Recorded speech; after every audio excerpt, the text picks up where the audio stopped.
Quero saudar todo o povo neste lugar com a paz do Senhor. Lá em casa, meu amigo, minha amiga, meu irmão, minha irmã, está hoje começando a assistir a este vídeo. Sinta-se abraçado pelo seu Santo Espírito. Que Deus derrame graça, misericórdia e que o Espírito Santo abra o seu espírito, tanto a si como a nós aqui neste lugar, para atender e perceber e entender tudo aquilo que vai ser falado. Mateus, capítulo 5. E eu quero ler convosco os versos 1 e 2. Mateus 5, 1 e 2. E com o texto que nós vamos ler, eu quero abrir mais um estudo acerca das bem-aventuranças. E já vamos no sermão número 7.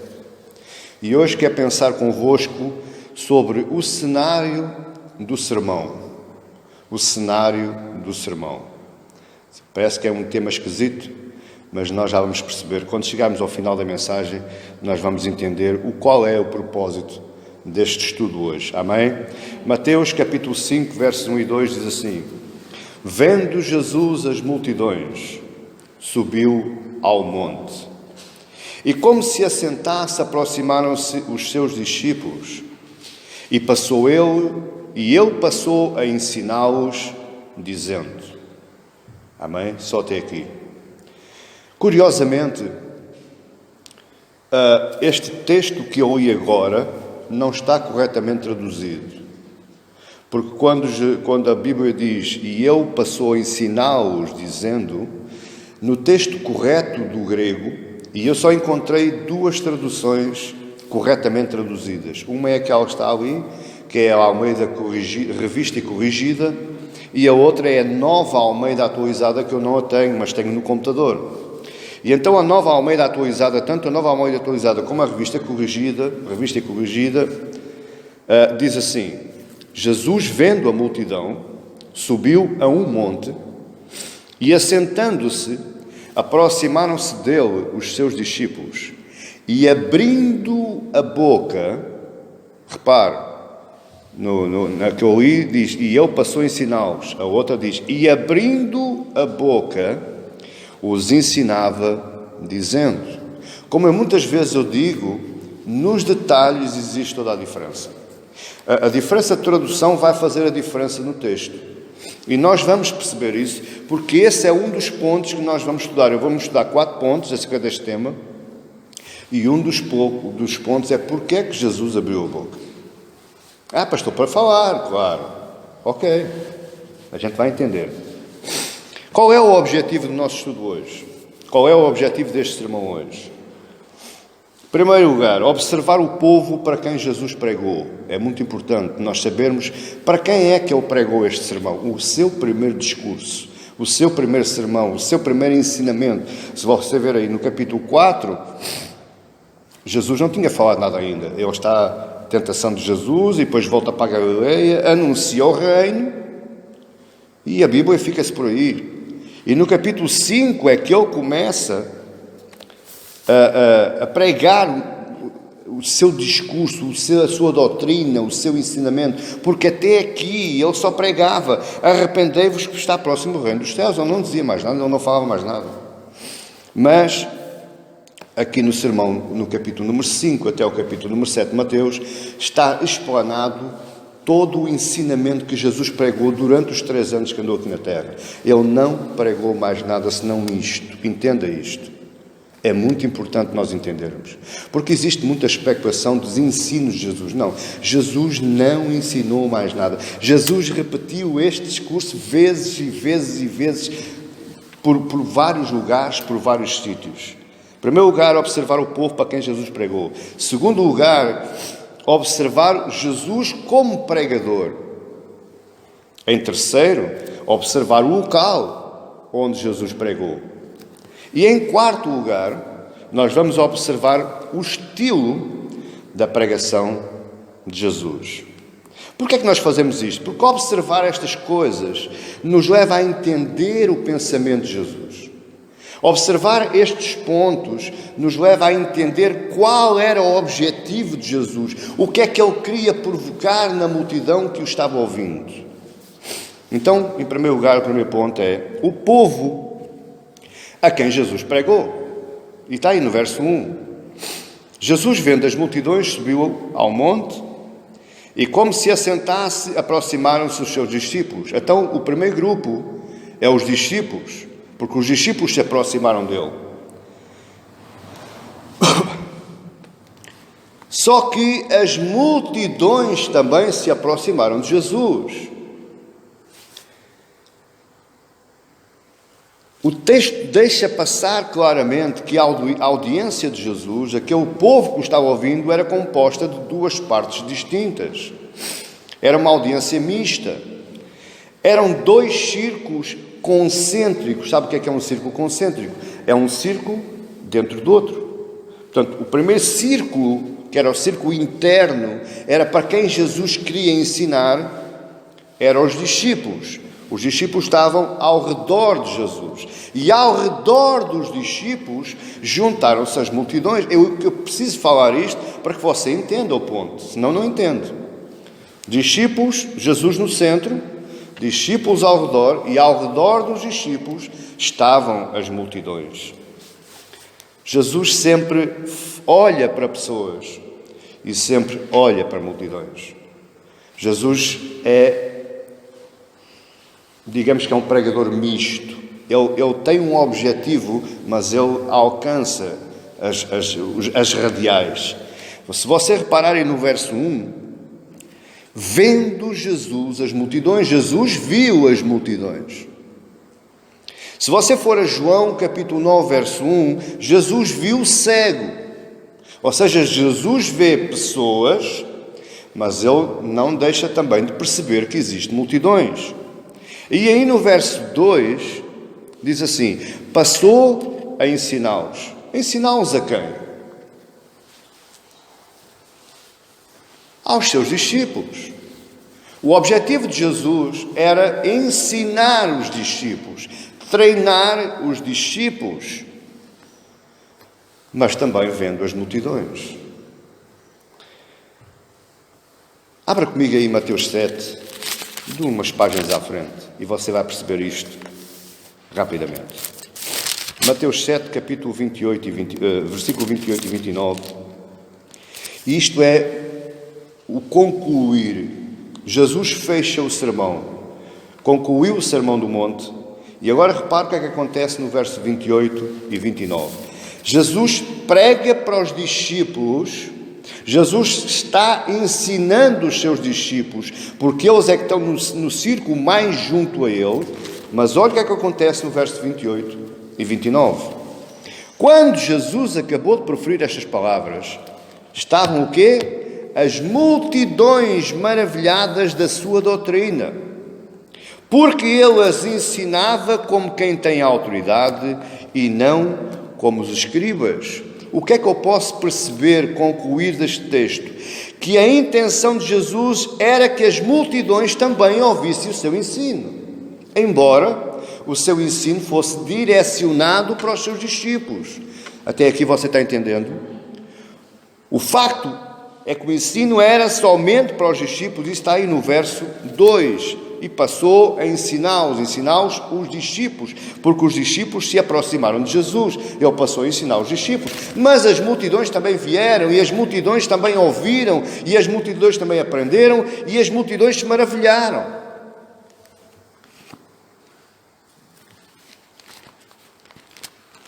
O conteúdo do sermão,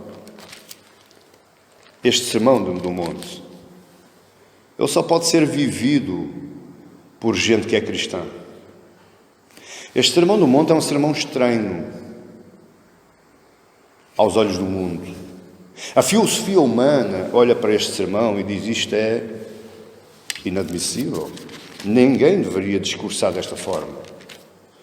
E ele começa logo dizendo, a primeira frase que lhe sai da boca é: bem-aventurados os humildes de espírito, bem-aventurados os que choram, bem-aventurados os que têm fome e sede de justiça, bem-aventurados os misericordiosos, bem-aventurados os limpos de coração. Veja como é que Jesus começa o seu discurso. Um discurso que, filosoficamente, humanamente falando, não puxa povo, não interessa a ninguém. É um discurso que afasta.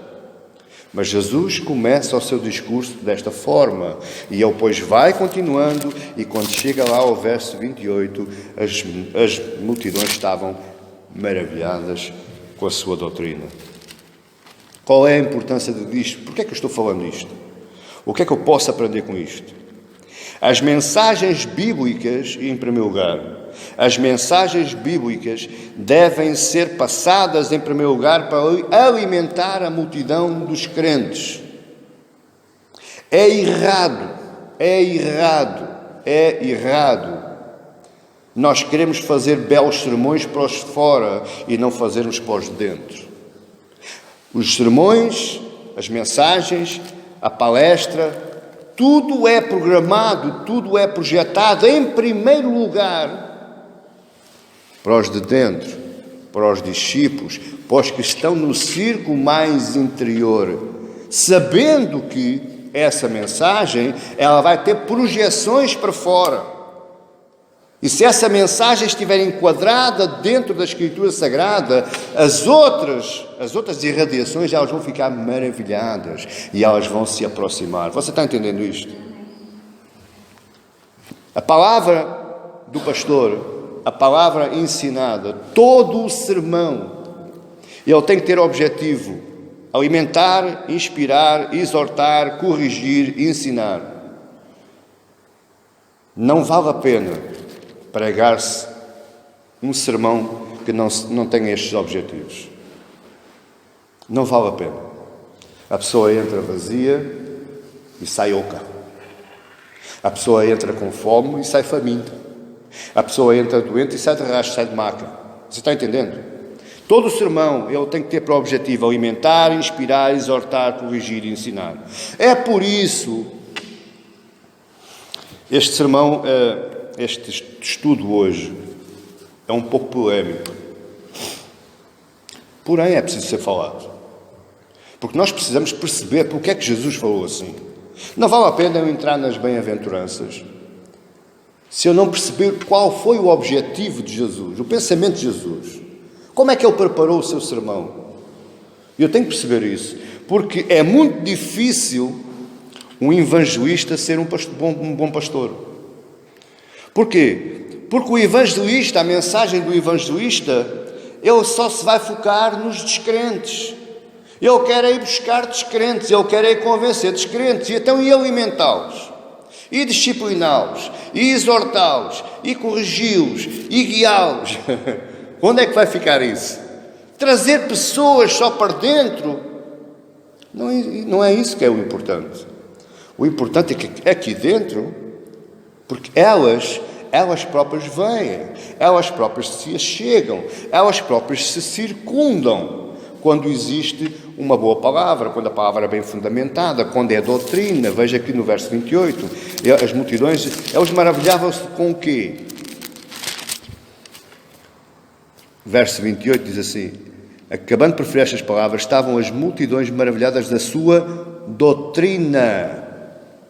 Doutrina é ensinamento, doutrina é exortação, doutrina é disciplina, doutrina é alimento. E as multidões estavam maravilhadas não com o sermão evangelístico, com a apresentação da cruz, com a apresentação do sangue, mas eles estavam maravilhadas com a doutrina de Cristo.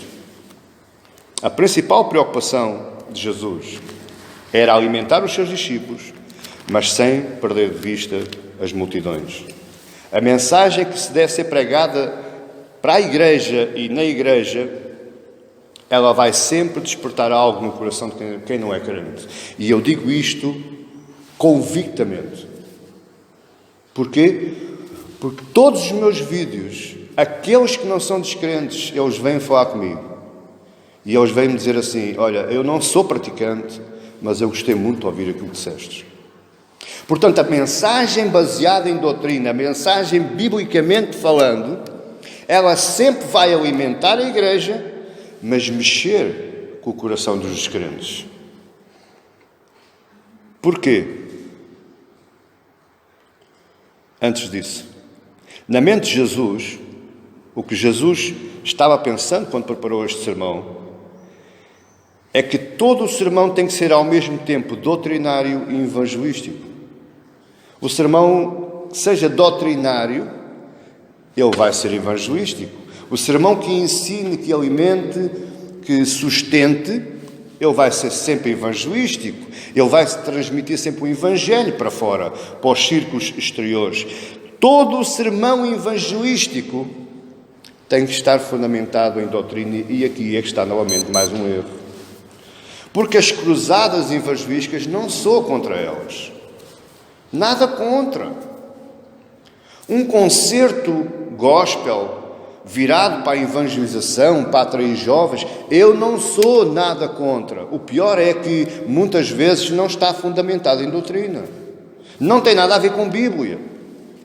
Mas a juventude gosta de ouvir coisas novas. Escute, a juventude gosta de ouvir Bíblia. Porque no meio destas multidões havia jovens. E nós temos a prova disso. Na primeira multiplicação dos pães e dos peixes, quem é que levou os pães e os peixes? Um jovenzinho.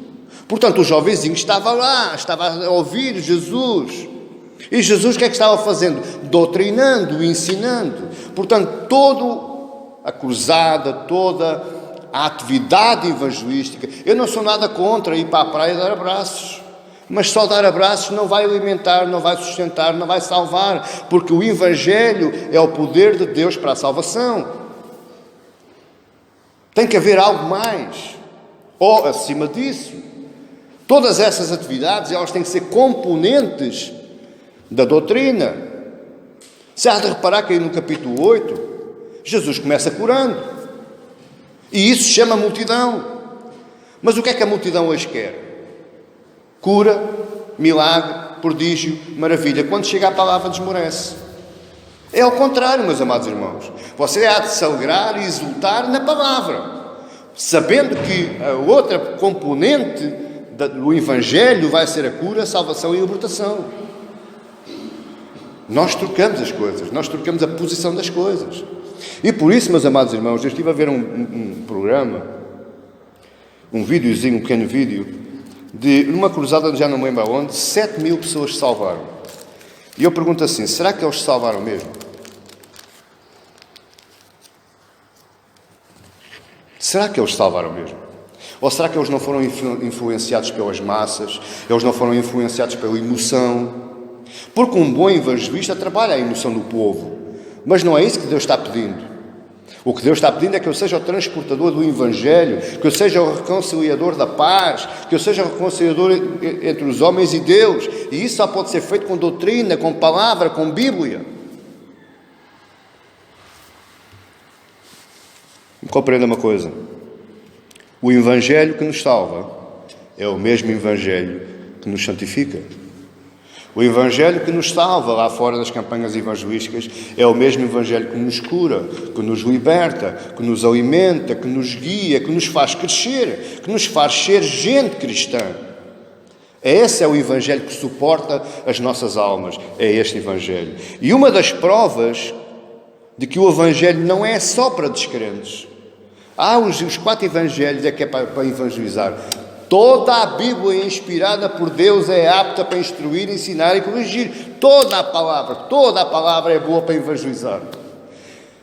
Até Reis, até Deuteronômio, até Êxodo, até Números, até Daniel, toda a palavra é boa para evangelizar. E a prova disso, lá em João capítulo 20, verso 30, João vai dizer assim: Jesus, pois, operou também em presença dos seus discípulos muitos outros sinais, que não estão escritos neste livro.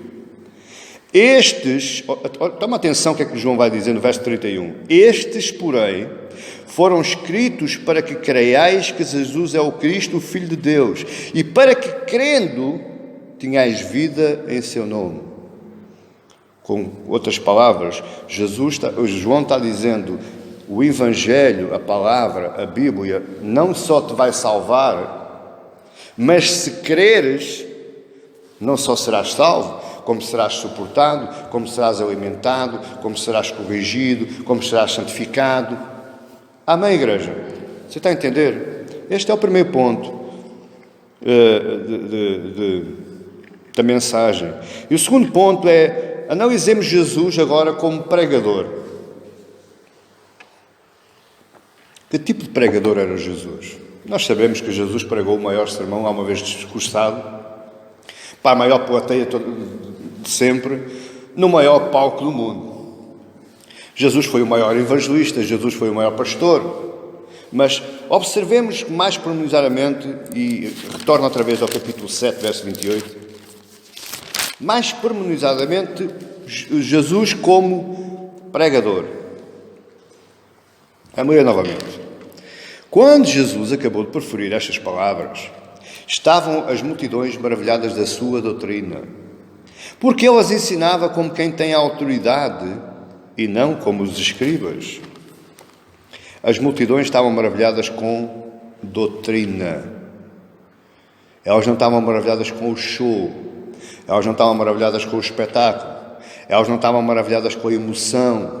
Elas não estavam maravilhadas porque Jesus trabalhou as suas mentes, os seus corações, de forma a que elas chorassem, a que elas se espanassem todas no chão. Elas estavam maravilhadas com a sua doutrina. E agora eu pergunto, quem é que disse que o descrente não precisa ou não gosta de doutrina? Quem é que disse que eu não posso pregar doutrina a uma pessoa que não é crente? Quem disse isso não conhece Jesus como pregador. Quem disse isso não sabe quem é Jesus enquanto aquele fala. Ninguém consegue atrair multidões camuflando a doutrina. Eu já ouvi assim muitas vezes ao longo destes 30 e poucos anos. A gente primeiro salva e depois logo a gente vai ensinar. Não, primeiro eles vão levar uma palavrinha, uma coisinha suave, só para se salvarem, e depois a seguir vai o resto. Está errado. Está errado. Tanto precisa de palavra forte o crente, como precisa de palavra forte o descrente. Porquê? Porque o Evangelho é o poder de Deus para a salvação de todo aquele que nele crê. O Evangelho. E quando eu falo em Evangelho, eu falo de Jesus, e Jesus está na Bíblia toda. Jesus é a Bíblia. Jesus é a palavra. E porquê é que elas se maravilhavam? O que levou as multidões a se maravilhar? Está aí no verso 29. Porque ele falava, ensinava, porque ele as ensinava como quem tem autoridade. Porque ele tinha autoridade. E porquê é que os escribas não tinham autoridade? Porque os escribas eram aqueles que copiavam a lei. Quando os rolos da lei se iam estragando, eles faziam novas cópias. E ao copiar tantas vezes, eles decoravam aquilo que estavam escrevendo. E quando eles ensinavam, eles pareciam papagaios. Eles não ensinavam nada de novo. Eles praticamente decoraram a Escritura, decoraram a Torá, e era isso que faziam. E Jesus veio alterar tudo. Jesus vai dizer, ouviste o que foi dito? Eu, porém, vos digo. Jesus veio interpretar a lei, mas acho que me estou a adiantar. Jesus veio interpretar a lei. Jesus não veio dizer nada de novo. O discurso de Jesus, o Sermão do Monte, capítulo 5, 6 e 7, está lá na lei de Moisés. Aquilo que Moisés disse é aquilo que Jesus disse. Só que Jesus disse com autoridade. Jesus interpretou aquilo que Moisés queria dizer. Jesus interpretou a verdadeira palavra do Pai. Por isso é que ele falava com autoridade e não como os escribas. Veja aí no versículo 7 do capítulo 5. Veja aí comigo. Versículo 7. Não, perdão. Versículo 21. Capítulo 5, verso 21.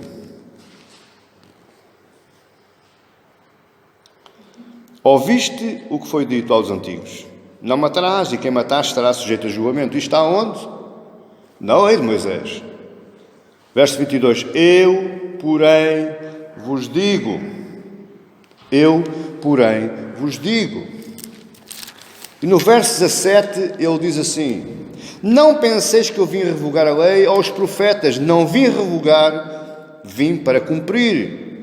Porque em verdade vos digo, até que o céu e a terra passem, nem um i ou um til jamais passará da lei até que tudo se cumpra.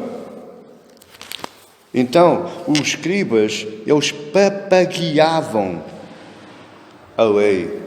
Eles interpretavam mal a lei. Além de interpretarem mal a lei original, ainda alteraram a lei, ainda fizeram mais leis, mais normas, mais regras. E eles papagueavam, sábado após sábado, essas traduções mentais, humanas. E Jesus chega ali e desconstrói este discurso. O seu apoio litúrgico dos escribas era baseado na interpretação humana da Bíblia, era baseado na tradição rabínica e não na própria Bíblia. Você repara que Jesus vai discursar Bíblia. Jesus vai expor a Bíblia. Por isso é que ele tinha autoridade. Eu queria ler para vocês capítulo 22 de Mateus, verso 29. Olha o que é que Jesus diz. Capítulo 16, Mateus 22, 29, diz assim, olha Jesus, o que é que vai dizer para os mesmos fariseus, para os mesmos escribas. Respondeu-lhe Jesus, errais, não conhecendo as Escrituras, nem o poder de Deus. Era este o erro dos fariseus, era este o erro dos escribas. Qual era o erro? Não conheciam as Escrituras. Até mas eles copiavam as palavras, mas no seu coração não havia lei, não havia Escritura, no seu coração não havia a palavra de Deus. E por isso, eu também não me quero adiantar porque é o último ponto, mas é por isso que Jesus abre a boca e fala. O que é pregar com autoridade? Presta atenção. É muito importante isto.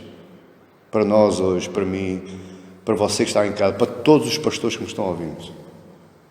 O que é pregar com autoridade? O que é eu pregar com a autoridade delegada diretamente de Cristo?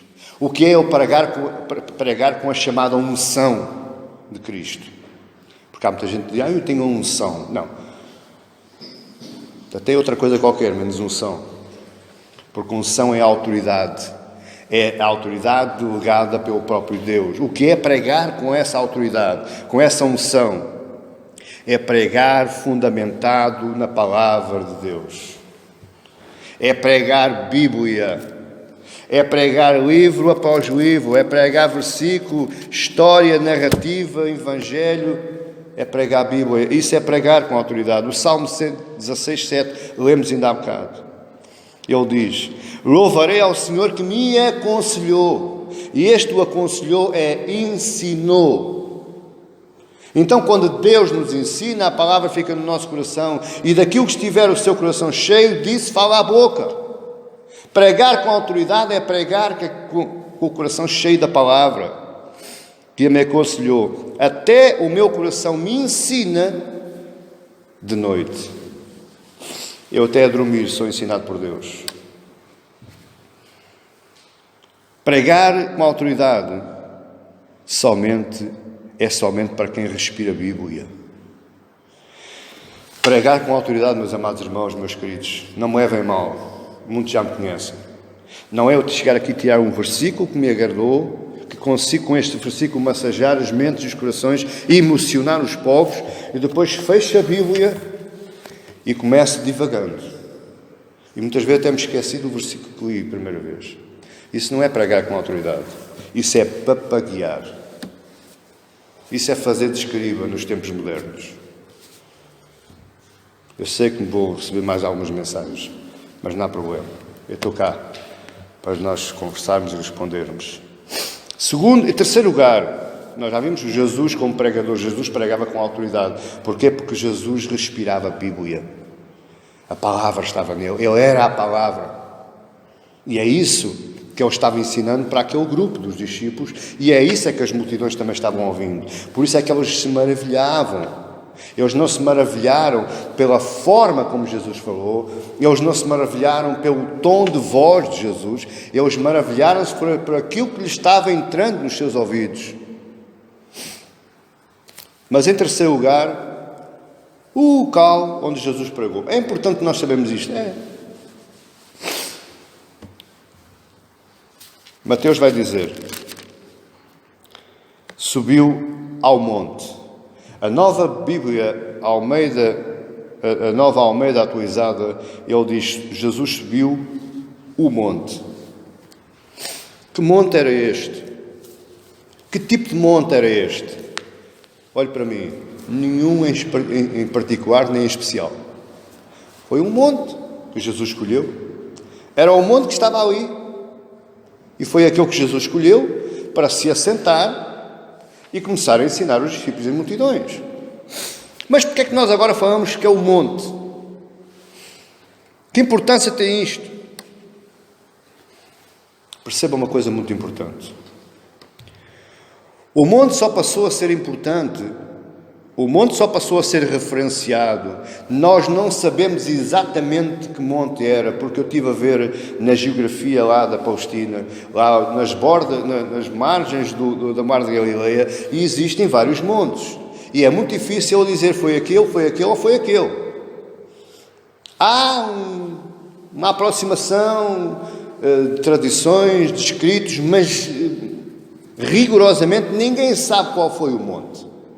Mas existem pessoas que vão para lá viajar, querem ver o monte onde Jesus se assentou, querem ver o monte onde Jesus pregou estas tão belas palavras.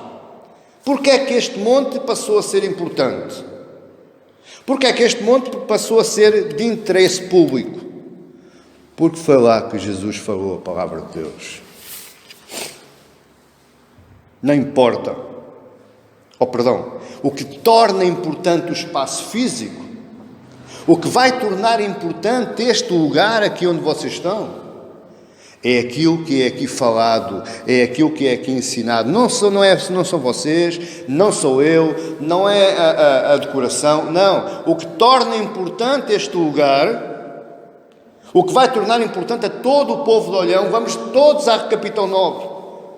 Não é para ver o pastor João, é para ouvir aquilo que aqui se fala, que aqui é ensinado. Isso é que torna importante os espaços físicos. Não é o nome, não é a placa, não é nada.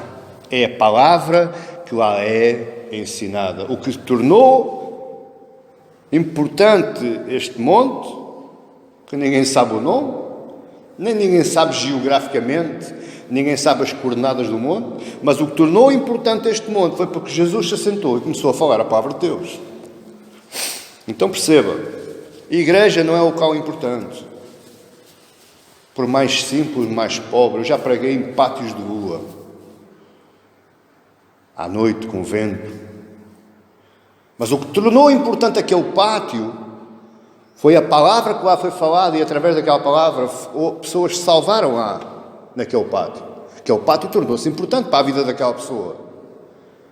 O que torna importante esta igreja, outra qualquer, não é o número de membros, não é o conjunto, não é a estrutura, não é nada, é a palavra, é o que é ensinado, é o que é transmitido para aí. Esse é que vai tornar importante o espaço físico. Este é outro dos erros. Muitas vezes nós ouvimos aí: vamos àquela igreja porque há milagres, vamos àquela igreja porque há curas, vamos àquela igreja porque o pastor fala muito bem, vamos àquela igreja porque o louvor é um espetáculo. Nunca ouvi dizer vamos àquela igreja por causa da Bíblia.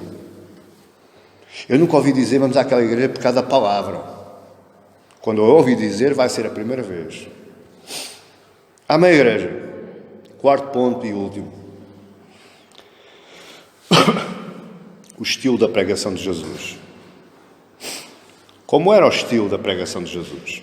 Em primeiro lugar, nós vimos que Jesus primeiramente pregou para os discípulos e as multidões ouviram. Porque, novamente, o verso 28... Quando acabou de proferir estas palavras, estavam as multidões maravilhadas. Portanto, elas ouviram a palavra, elas ouviram o ensinamento, elas ouviram todo o discurso. Quanto tempo é que demorou este discurso? Não faço a mínima ideia. Não faço a mínima ideia. Eu, com muito menos que isto, eu demorava para mais de uma semana. Portanto, mas as multidões ouviram e ficaram maravilhadas. Segundo, ele pregou com autoridade, portanto, ele era autoritário na palavra, ele tinha propriedade da palavra, ele era dono do seu discurso. E é muito complicado quando um pregador perde o discurso. É muito complicado, e já me aconteceu. É muito complicado. Quando eu perco o controle ao discurso, ou quando eu perco o discurso, mais vale eu estar calado, fechar e me sentar. Mas Jesus nunca perdeu o controle ao discurso, porque o discurso era dele. Ele tinha autoridade sobre o seu próprio discurso. Era o seu pensamento, era aquilo que estava no seu coração quando foi falado. Portanto, por isso é que ele maravilhou as multidões. E ele evangelizou as multidões. Você repare, por exemplo, o discurso de Pedro, a seguir ao dia de Pentecostes. Eu estou cansado de ler aquele discurso e digo-me, amado, sinceramente, eu não vejo nada ali, em termos de homilética, em termos de arte de pregar. Eu não vejo nada que pudesse convencer 3.000 pessoas. Mas porquê é que Pedro convenceu 3.000 pessoas? Porque ele estava falando a palavra de Deus. Ele estava falando Bíblia. Ele não falou nada dele. E foi isso é que atraiu as pessoas. Foi a sua doutrina, o seu ensinamento, a sua exposição da palavra que atraiu as 3.000 pessoas. Você está entendendo? E Jesus aconteceu igual.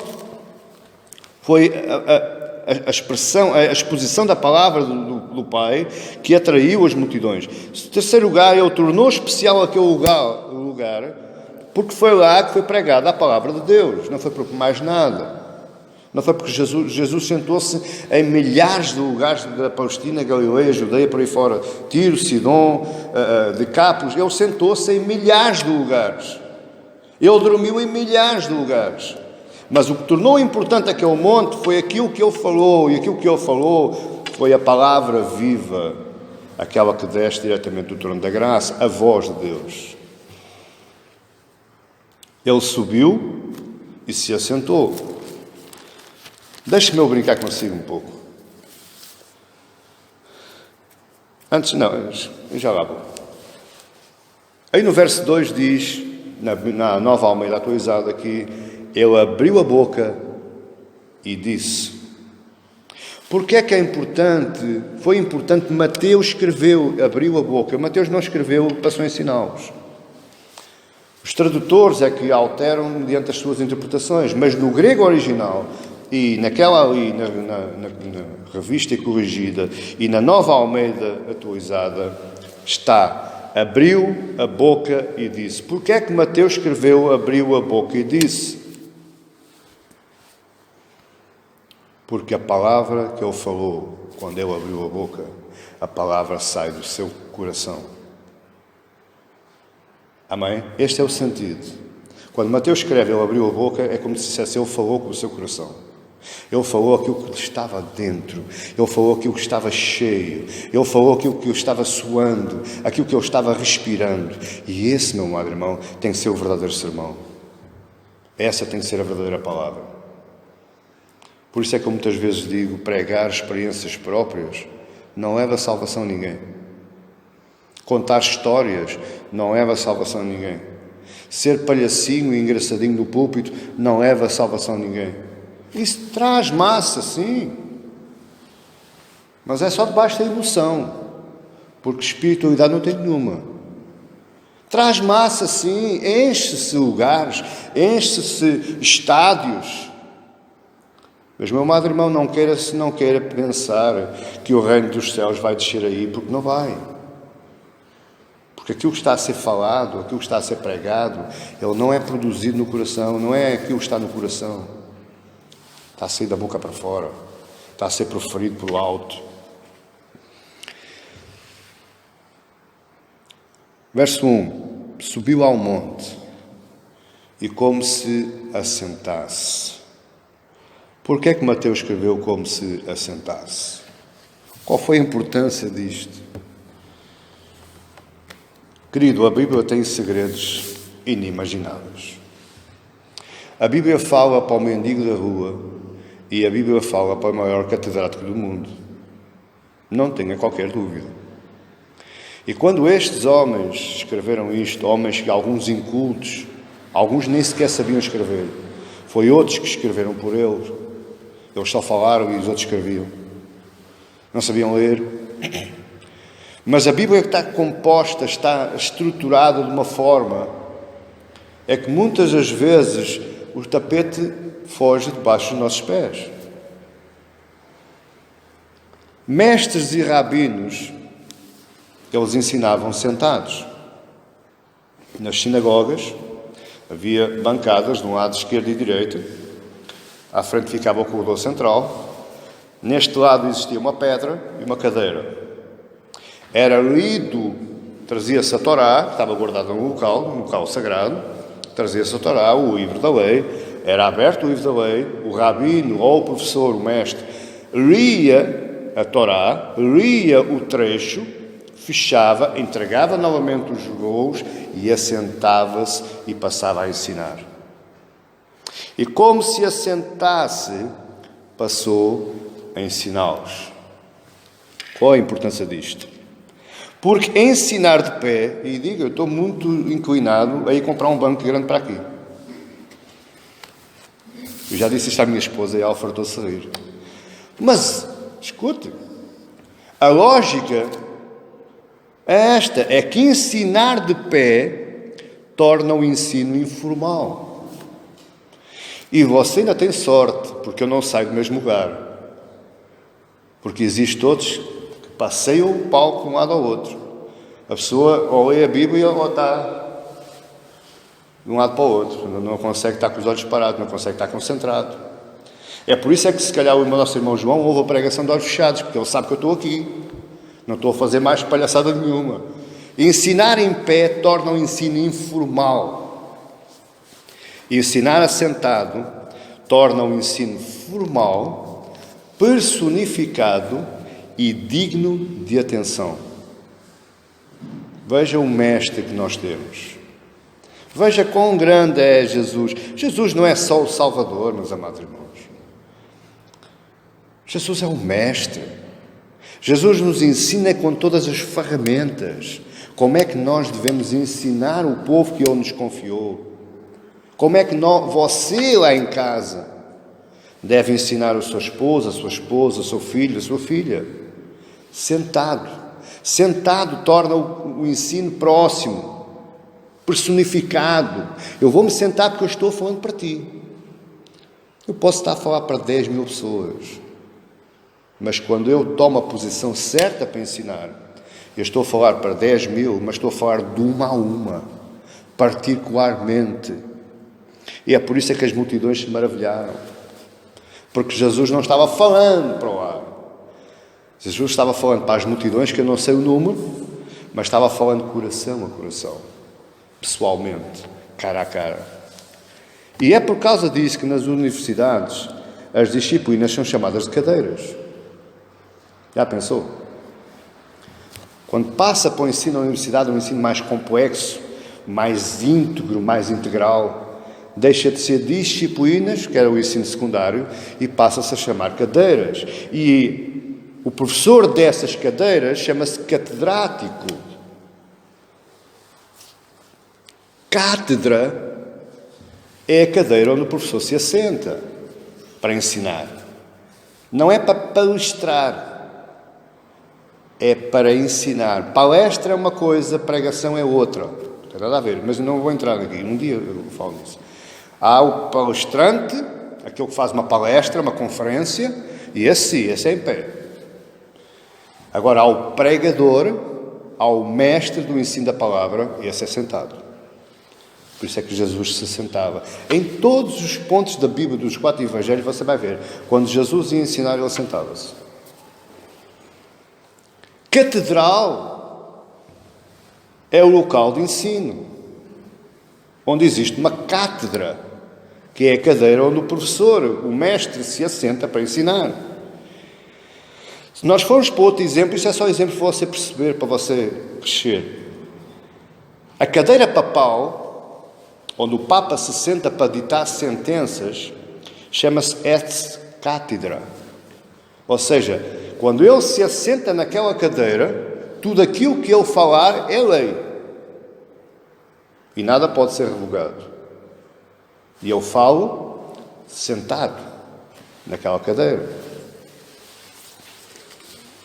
Abrir a boca É o está no original grego. Ele se assentou e abriu a boca. Ele se assentou e começou a ensiná-los. Em primeiro lugar, percebam, pregação não é para passar tempo. Pregação não é porque é o tempo do pastor, tem que ser, tem que o aturar. Não há hipótese. Eu queria amar o louvor, mas ele agora subiu ali. Não, pregação não é nada disso. Pregação é ensino nas nossas almas, nas nossas vidas. E é muito importante que nós prestemos mais atenção. E é por isso que o mundo anda degradado, meu amado irmão e irmã.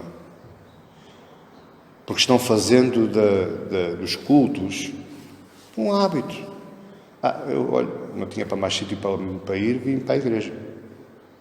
Não, eu tenho que desejar vir para a igreja conforme o aluno deseja vir para a universidade, ou deseja ir para a aula. É certo que eles muitas vezes não desejam, mas deveriam desejar. Eu tenho que desejar vir para a igreja para quando chegar àquele ponto, a palavra, eu começar então a praticar o meu curso, o meu ensinamento. Só que as coisas estão trocadas, meus amados. Hoje em dia a palavra não interessa. Eu estive em igrejas, fui pastor de igrejas, co-pastor de igrejas, onde se demorava 1h30 louvando, teatrando, dançando. E quando o pastor, o que aconteceu comigo? Subia para pregar com um sermão posto, metia-me ao meu lado um cronómetro, 15 minutos. Percebe onde é que está o erro do povo cristão hoje? É porque eles não querem ouvir palavra.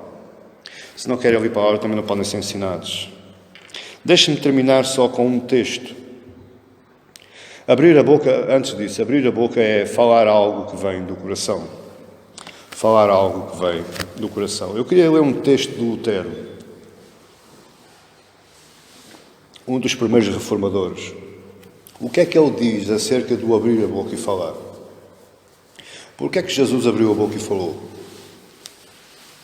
Preste atenção àquilo que ele escreveu. Eu vou abrir aspas, porque as palavras são dele. O Lutero disse assim, abre aspas, Cristo não instituiu o ministério da pregação para, por meio do sermão, adquirir dinheiro, bens, favores, honras, amizades, ou para aproveitar a pregação em benefício próprio. Mas sim, para que se coloque a verdade abertamente em público. Por isso ele abriu a boca em público. E à luz do dia. Jesus instituiu a pregação para que o mal seja denunciado e se diga o que serve para proveito da alma, para salvação, para bem-aventurança, etc. Olha agora o segundo parágrafo. Pois a palavra de Deus não está aí para ensinar como uma empregada doméstica deve tratar da casa. A pregação não está aí para ensinar você a ganhar o seu pão, para ensinar você a governar a sua casa, para ensinar um agricultor como deve arar a terra, fazer feno. Não! A palavra de Deus não dá e nem mostra bens terrenos que servem para preservar esta vida. A palavra de Deus só serve para curar e salvar almas. Fecho aspas. Estas foram as palavras de Lutero. Foi por causa disto que Jesus abriu a boca e falou. Para que é que Jesus abriu a boca e falou? Para curar e salvar almas. Para ensinar, para libertar, para alimentar. Jesus abriu a boca para isto. Muitos de nós estamos abrindo as nossas bocas para angariar dinheiro, para enriquecer, para enganar, para fraudoar. Jesus não veio instituir a pregação. Eu hoje estou pregando porque Jesus instituiu o modo de pregação. Jesus instituiu o modo de pregar. Pregar quer dizer proclamar, aclamar, declamar. Pregar quer dizer falar. E eu falo o quê? A palavra de Deus. Porque foi isso que Ele nos veio ensinar. Amém? E por outro lado, a palavra de Deus não serve para o enriquecer. A palavra de Deus serve para que você saia daqui e de uma maneira totalmente diferente da forma como você entrou. Se você entrou daqui vazio, o objetivo do meu sermão é que você saia cheio. Cheio de quê? Do Espírito Santo de Deus, da Palavra de Deus, da força de Deus, da unção de Deus, do poder de Deus. E isso só pode acontecer quando da minha boca sair Bíblia. Bíblia. E é por isso, mais uma vez, é que eu publicamente dou glórias a Deus que esta igreja tem Bíblia. Esta igreja tem Bíblia. Amém? Não é como daquelas que não existe Bíblias. Até pode estar aí nas cadeiras, mas esta igreja só não lê a Bíblia se não quiser. Porque esta igreja tem Bíblia. E quando não tiver Bíblia, a gente encomenda mais. Amém, igreja? Glória a Deus. Que Deus nos ajude.